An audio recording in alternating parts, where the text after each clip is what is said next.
Hello, my friends. Happy Wednesday. Today we are continuing Chapter 9. We introduced Chapter 9 last week when you went around your house and you asked your family what their favorite pet was, whether it was a dog, a cat, a bird, or a fish, and you guys did such a great job. I saw a lot of you were dog families.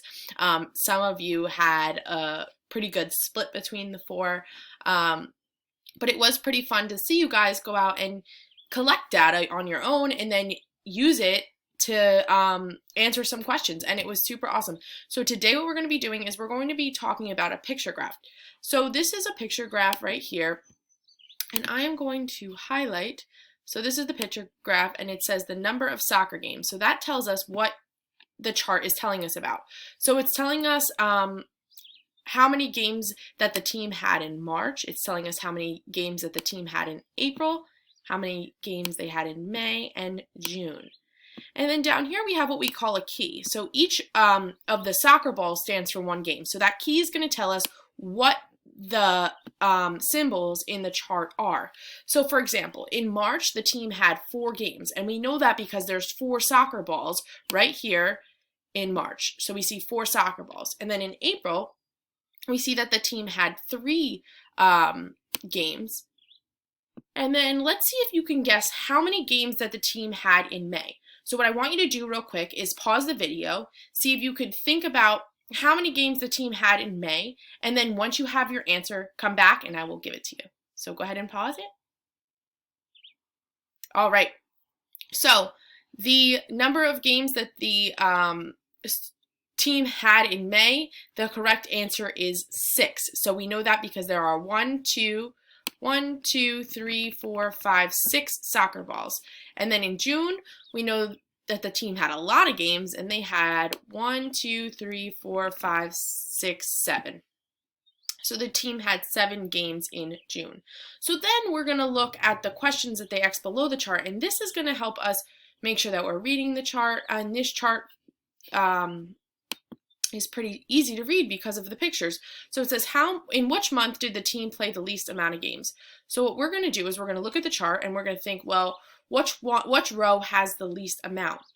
And we could see that in March it was 4 games, April was 3, May it was 6, and June it was 7. So April had the least amount of games played in the month, and so we're just going to put that right here. Now the activity you're doing today will have a spot for this, but I made up these questions, so I have to make my own spot.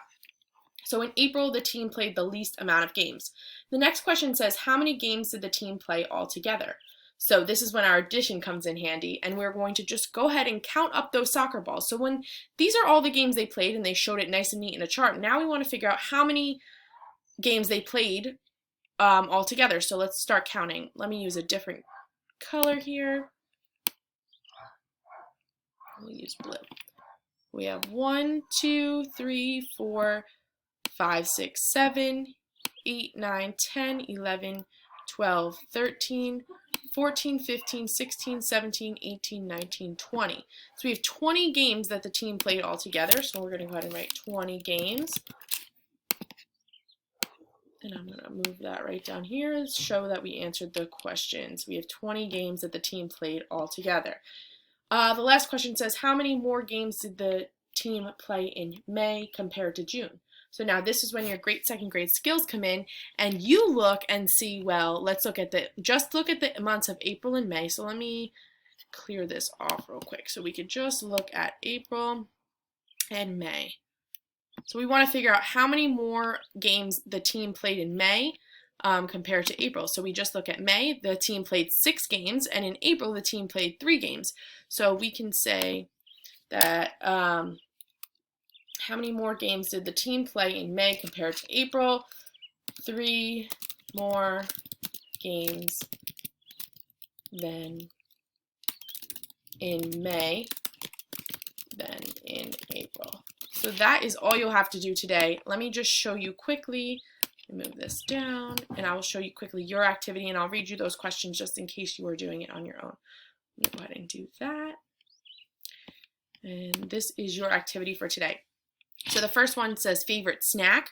So it looks like they took a poll just like we did the other day, and we asked our favorite animals. Here they asked for the favorite snack. So it was pretzels, grapes, popcorn, or apples.